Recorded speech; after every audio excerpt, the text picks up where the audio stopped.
Okay, on behalf of Veterans in Politics International, I would like to thank you for coming this evening. Just to give you a brief overview of this process, everybody on this side of the panel will be given a 30-second introduction of themselves, and then I will give you a minute to introduce yourself, your campaign, and also why you're seeking our endorsement.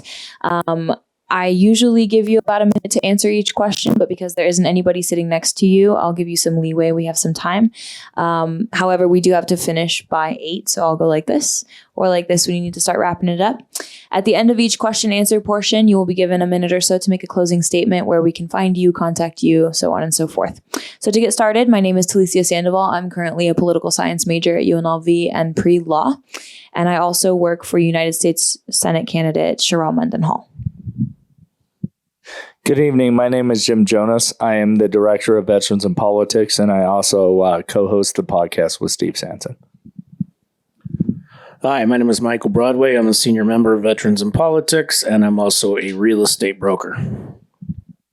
All right, so a minute to introduce yourself, Mr. Tedoff. Yeah, well, my name is Dr. Tedoff, and basically I'm a special ed teacher. Is that better? Basically, I'm a special ed teacher. I treat children for autism. I have a clinic here in town, which is pretty close to this office, actually. And it wasn't in my mind to run for a political office, to be frank with you. I'm running for office because it's very frustrating to watch what's happening right now with our two establishment parties. I'm running as a libertarian. I believe in maximum freedom and minimum government where possible. I recognize the necessity for government, for example, police, and some sort of regulation for certain things. But I think that we need to look towards reducing the amounts of laws that we have. I think that we need to find legislators who are better stewards of our tax dollars. This is the reason why I'm interested in running. Okay, so when you talk about being better stewards of tax dollars, what would you do with the general fund here in Nevada? Because basically it's just one big slush fund. It's like all taxes just basically go into the general fund and no one knows where they went. Yeah, you know what? We need to be good stewards of our tax dollars. We need some sort of oversight. We need to be able to identify where tax dollars are being wasted. And we need to stop that. We need to have the guts, the bravery to stand up and say, this program needs to stop. It's not working the way it was supposed to work, or it's not working at all, and we need to stop it. We need to, I hate to say this, but we need to lay people off. If they're not productive, they shouldn't be working for the government and taking tax dollars. This is my position on this. I think more what he meant was that the money thrown into the slush fund is not essentially accounted for. There's no transparency there. How would you fix that? Well, you speak about transparency. I mean, this is another issue that we have. There is no transparency. There should be maximum transparency. I mean, there's no reason why the people shouldn't know where their tax dollars are and where they're going. So I can't say that I'm as familiar with this slush fund as you folks might be. But when I hear something like no transparency, I believe you. That needs to stop. Okay. Could you give me what your understanding of what an assemblyman does for the people that don't know, possibly at home, and what you're being elected for? This is a very good question because, frankly, like I just told you, I'm not a politician. I'm a local businessman, and I wasn't planning on getting into politics. My understanding is that the assemblyman is the lower house of the assembly, and that we would be legislating, considering legislation that's coming up, maybe writing legislation, voting on it. Okay. All right. So I've asked this question before, but since you're running as a libertarian, there's a lot of fraternities in Carson City. So basically it's block voting, right? So Democrats tend to vote whatever their party says. Republicans do the same thing. If you get elected as a libertarian, like basically you're not going to have any allies because they're all Democrat or Republican. How would you bridge that gap to be able to get anything passed in Carson City? I understand what you're saying is true. And frankly, I don't think that at this stage I could get things passed. I mean, right now we've got two establishment parties that are so deeply entrenched. I think that we need to start chiseling away at that. I think we need to start getting liberty-minded people like myself elected into office so that we can start to dismantle this machine. It can't be done from the outside, and it's not going to be done with just one candidacy, one election, one person sitting in the assembly. It needs to happen over time. Okay. Could you elaborate on healthcare within the state and the problems you see with it and ways to fix it? Well, I could talk from my point of view because I provide mental health care, so I can talk. I understand. That's why I asked the question. Yeah, I mean, I can speak about that. And I've been to these. I've been to these meetings where I've seen people come in and beg legislators, to, for example, make painkillers, available to the sick and the dying. And I watched this poor man cry because his wife, didn't have the painkillers and she died a miserable death, according to him. And it was just heart-wrenching to listen to him.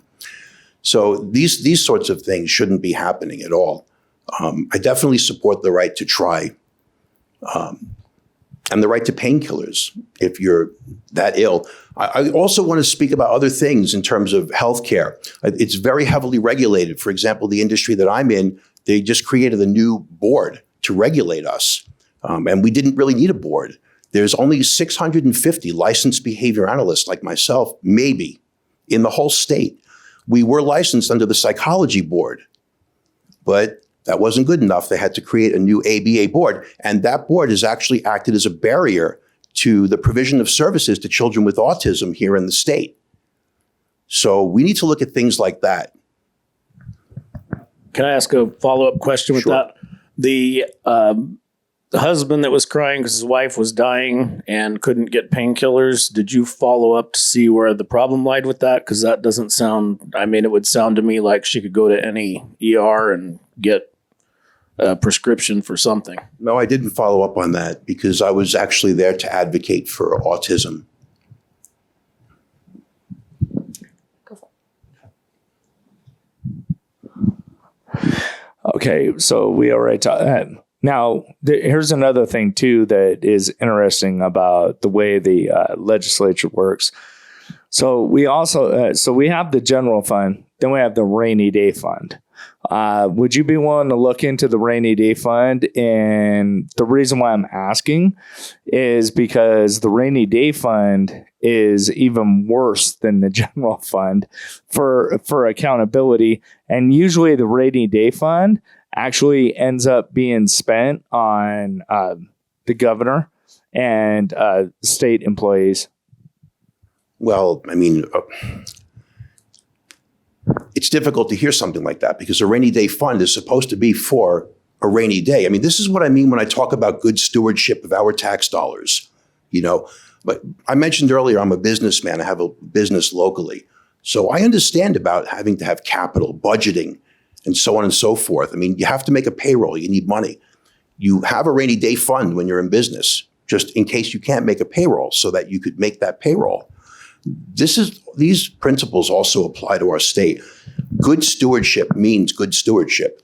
It means looking at all of our money and making sure it's being spent the way it's supposed to be spent. These tax dollars from the sales of marijuana and the money that we get from the hotels that are supposed to go to the schools should go to the schools. However, somebody needs to take a look at what's happening at the schools because they're wasting a lot of money as well, this Clark County School District. Okay, so when hypothetically that you are elected into office, when you are there, you are given 5 BDRs. Do you know what a BDR is? No. A bill draft request. So this bill draft request is basically 5 things that are important to you that you feel the need to bring up into legislation and into the conversation. What are those 5 issues for you? That's a very good question. I'll be frank with you. I haven't developed my platform enough at this time I could tell you that I have these, I could enumerate a list of issues that I have in my mind. But frankly, I want a chance to speak to the voters. I want to speak to the people of my district, and I want to find out what's important to them. That's those are going to be the issues that I want to represent. I'm not going into this election because I want to get elected for myself. It's not going to benefit me personally. It's not going to benefit my business. Frankly, I'm not looking to take money from anybody because I can fund my own election. And honestly, and I told this to Dr. Medoff when I scheduled this appointment, I'm not particularly looking to get endorsements. I want to represent the people of my district, period, the end. If you're not necessarily looking for an endorsement, then why are you here? Dr. Medoff invited me after we spoke for about 40 minutes on the phone because he felt that we were like-minded. Okay. So my next question is, what are your assembly district boundaries? Yeah, that's a really good question. I just drove those boundaries the other day. I mean, they go up north of where I'm at, Cheyenne and Rampart, and they go all the way east to, where was that? Like Rancho. And it comes back around. It's pretty diverse and pretty large, actually. I was pretty surprised about that. I live in the Lone Mountain area. Okay, so my question is, we asked you about the slush fund, the rainy day fund, and the BDRs, and you didn't seem to have your homework done on this information, on this research. What is your, as she said, you 5 things, you said something, but what is your main reason for running? Why are you doing this? I understand to help the people, but can you hit some topics, like some items, like, I'm running not basically because of topics, because we need honest representation. That's why. And when I say to you earlier that you say I haven't done my homework, this may be true. I have not spoken to the voters of my district. I have not spoken to the people whom I'll be representing.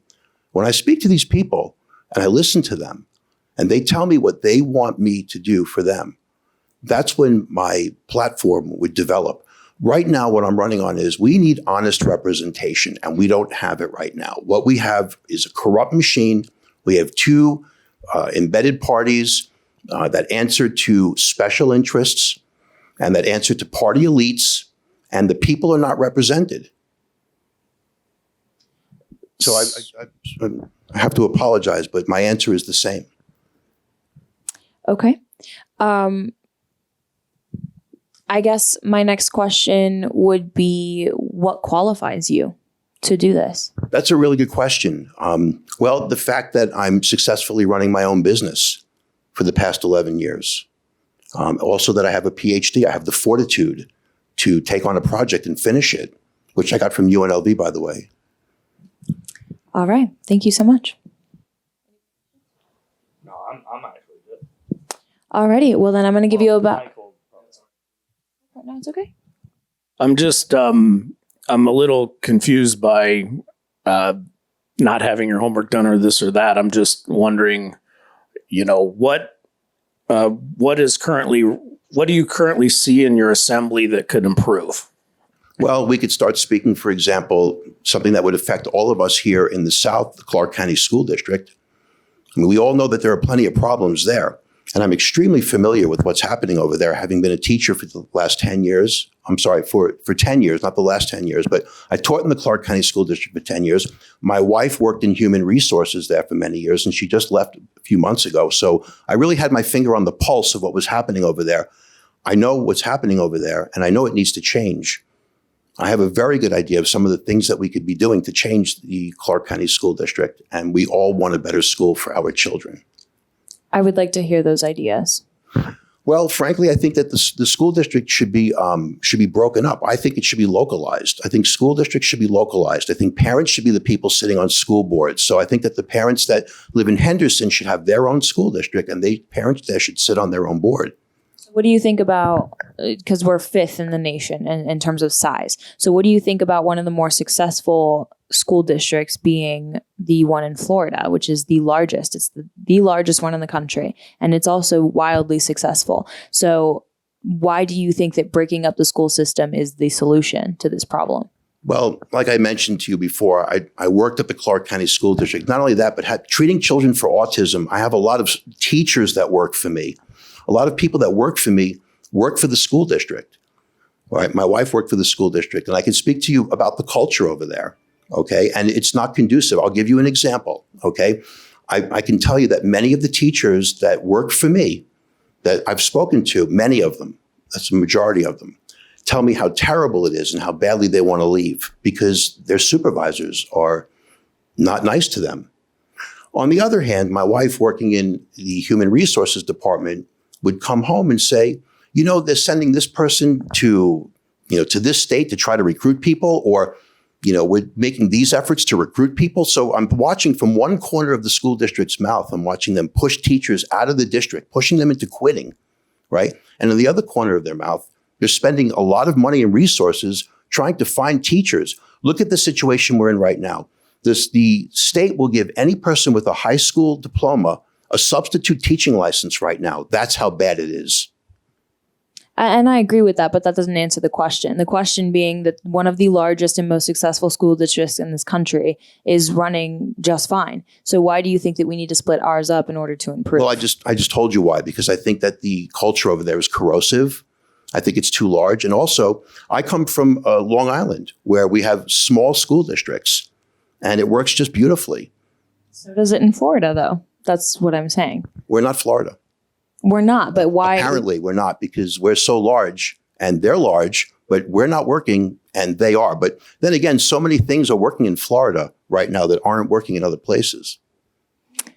Alrighty. Well, I'm going to give you a minute and 30 seconds or so to give your concluding statement, your campaign, where we can find you, and all of your contact information. Sure. To learn more about my platform, you can visit TEDOFF, the numeral 4, NV, at it's TEDoff4Nevada.com. My statement is just what I've been saying earlier. I want to listen to the voters, and I want to represent the people of my district, and I want to represent their interests, not mine. Thank you. Thank you. That concludes our endorsement interview for Assembly District 37.